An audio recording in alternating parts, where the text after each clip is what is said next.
Police ने history sheeter और कई मामलों में शिकायती आरोपी रोहित तोमर और वीरेंद्र सिंह तोमर के यहां दबिश दी, जहां पुलिस न्यायालय से सर्च वारंट लेकर पहुंची, जहां तलाशी के दौरान पुलिस को कई अहम सुराग मिले। इसके बाद पुलिस ने कई मामलों में अपराध पंजीकृत किया है। हिस्ट्री शीटर वीरेंद्र सिंह तोमर और रोहित तोमर के खिलाफ पुलिस को कई सुराग हाथ लगे हैं, जिसमें पुलिस ने 33 लाख रुपए नगद समेत सोने चांदी के जेवरात, साथ ही साथ हथियार भी पुलिस ने जब्त किए हैं। पुलिस आरोपी की तलाश कर रही है। पुलिस का कहना है कि जल्द ही आरोपी पुलिस के गिरफ्त में होगा। तेलीबांधा समेत कई थानों में आरोपियों के खिलाफ मामले पंजीबद्ध हैं। पुलिस इसी सिलसिले में आरोपियों की तलाश कर रही थी, जहां घर की तलाशी के दौरान चौंकाने वाले तथ्य सामने आए हैं। पुलिस और भी लोगों से पूछताछ कर रही है, जहां पुलिस को ये भी शक है कि ये आरोपी संगठित अपराध करते थे और ब्याज में पैसा चलाने के साथ साथ कई गुना ज्यादा ब्याज की वसूली भी किया करते थे, जिसे लेकर पुलिस पूछताछ कर रही है। थाना तेलीबांधा में अपराध क्रमांक 332 2025 धारा 296, 315(2), 351(2), 35 BNS के तहत में अपराध पंजीबद्ध किया गया था, जिसमें आरोपी के द्वारा एक रेस्टोरेंट में जाकर के मारपीट की घटना घटित की गई थी। पुलिस द्वारा आरोपी की लगातार पता तलाश किया जा रहा था। पुलिस को संभावना थी, अंदेशा थी कि ये घर में छिप करके रुका हुआ है। इसी अंदेशा पर से माननीय न्यायालय से सर्च वारंट प्राप्त किया जा करके पुलिस को द्वारा आरोपी के घर की डिटेल सर्चिंग की गई। इस तलाशी के दौरान पुलिस को ये सामने आप जो देख रहे हैं, इसके अनुसार नकदी रकम 37,10,350 रुपये, सोने चांदी के आभूषण 734 ग्राम, चांदी के आभूषण 125 ग्राम। इसके अतिरिक्त 1 नग रिवाल्वर, 1 नग पिस्टल, 10 नग जिंदा राउंड एवं आवाजी कारतूस, और इसके अतिरिक्त उनके पास में ये 5 बड़े तलवार, ATM card, DVR, e stamp paper, laptop, iPad, ज़मीनों के दस्तावेज, कर्ज के हिसाब के रजिस्टर, और इसके अतिरिक्त 3 गाड़ियां जिसमें BMW कार, एक थार, एक ब्रेजा कार एवं अन्य सामग्री उसके घर से जब्त किया गया था।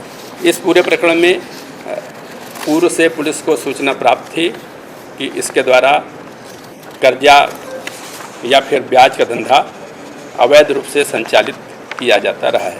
प्राप्त जब्ती में प्राप्त हथियार के आधार पर थाना पुरानी बस्ती में एक आर्म्स एक्ट के तहत में अपराध पंजीबद्ध किया गया है। सूचना के आधार पर जो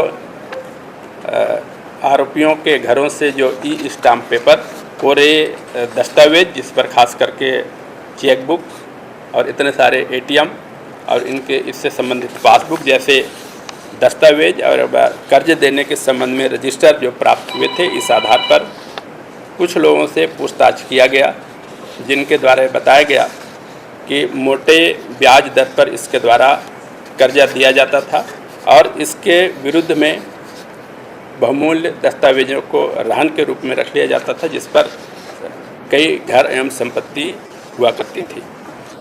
जब इसकी वसूली का समय आता था तो कई गुना ज़्यादा पैसा वसूली किया जाता रहा है, जिसमें इसके द्वारा बाहुबल का एवं अवैध हथियारों का प्रयोग भी किया जाता रहा है। इसी आधार पर पाया गया कि इसके घर के अन्य सदस्यों के नाम पर भी कई संपत्तियां एवं कई दस्तावेज रहन रखने के संबंध में दस्तावेज भी पाए गए हैं, जिनकी जांच की जा रही है।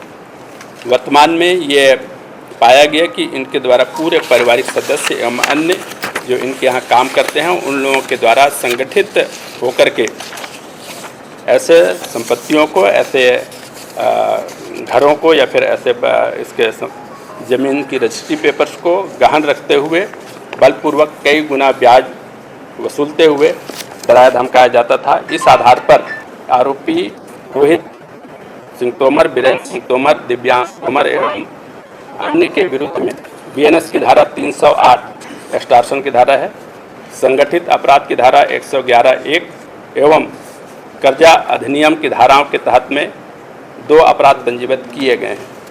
अपराध क्रमांक 230 एवं 231 2025 के तहत में अभी इसमें जो दस्तावेज प्राप्त हुए हैं हमको, उस आधार पर अभी लोगों से पूछताछ किया जाना शेष है। इसमें कई अन्य लोग भी इसके द्वारा प्रताड़ित हुए जाने के श्रेणी में आएंगे, ऐसा मानना है। जिस प्रकार के आगे की विवेचना किया जाएगा, जो साक्ष्य पाए जाएंगे, उसके आधार पर अन्य आगे की कार्रवाई की जाएगी। क्योंकि मामला अत्यधिक रकम के संबंध में, इतने सारे रकम के दस्तावेज के संबंध में प्राप्त हुए, इसलिए सेंट्रल एजेंसीज को भी इसके संबंध में पृथक से सूचना भेजी जाएगी। वर्तमान में थाना तेलीबांधा में दर्ज अपराध के अतिरिक्त तलाशी के दौरान पाए गए अवैध हथियार एवं अन्य दस्तावेज, धमकी एवं अधिक ब्याज वसूली के संबंध में पाए गए दस्तावेज के आधार पर 3 अपराध थाना पुरानी बस्ती में काम किया जाकर विवेचना किया जा रहा है। प्राप्त साक्ष्यों के आधार पर आगे की कार्रवाई की जाएगी। पहले भी इसके द्वारा अपने पास में जो लाइसेंसी शस्त्र के साथ अपराध घटित किया गया था, तो उसका शस्त्र लाइसेंस निरस्त किया गया था। इसमें भी अगर कर्जा एक्ट के तहत में किसी प्रकार का कोई उसके द्वारा लाइसेंस प्राप्त किया गया होगा और हमको प्राप्त हो गया है कि उसके द्वारा कई गुना ज़्यादा ब्याज वसूली किया जा रहा है, तो उसको निरस्त भी किया जाएगा। ये जो प्रयास है वो गिरफ्तारी के प्रयास के दौरान ही सर्च वारंट प्राप्त कर तलाशी के लिया गया। उस दौरान ये सभी चीज़ें बरामद हुई है। पुलिस घटना के तत्काल बाद आरोपी की गिरफ्तारी के प्रयास में लगी हुई है। शीघ्र आरोपी गिरफ्तारी किए जाएंगे। वर्तमान में उसके घर से दिव्यांश तोमर, जो इसके रिश्तेदार में भतीजा लगता है, उसको गिरफ्तार किया गया है। उसके द्वारा भी इस अपराध में संलिप्त होना पाया गया। हम लोगों को मिले हैं, उसमें हो सकता है जब लोगों को पता चलेगा कि उसके विरुद्ध में कार्रवाई हुई है, तो वो लोग भी, इसमें भी अभी कुछ प्रार्थी सामने आकर के अपना स्टेटमेंट नोट करा रहे हैं।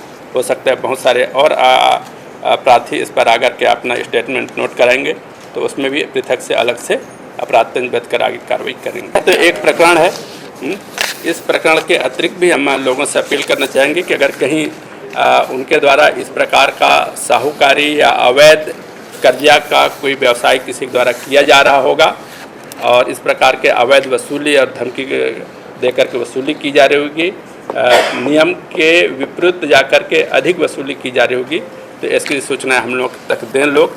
इसके विरोध में हम लोग इसमें कार्रवाई करेंगे। आपकी जो सूचनाएं दी जाएगी, तो अगर पीड़ित हैं, आप चाहेंगे तो नाम उजागर होगा, नहीं अगर चाहते हैं कि आपका नाम उजागर ना हो, तो हम उसको गोपनीय तरीके से भी रख करके इनके विरुद्ध में कार्रवाई करेंगे, इनको सुरक्षा दी जाएगी। CCN शार्क न्यूज़ के लिए ब्यूरो रिपोर्ट।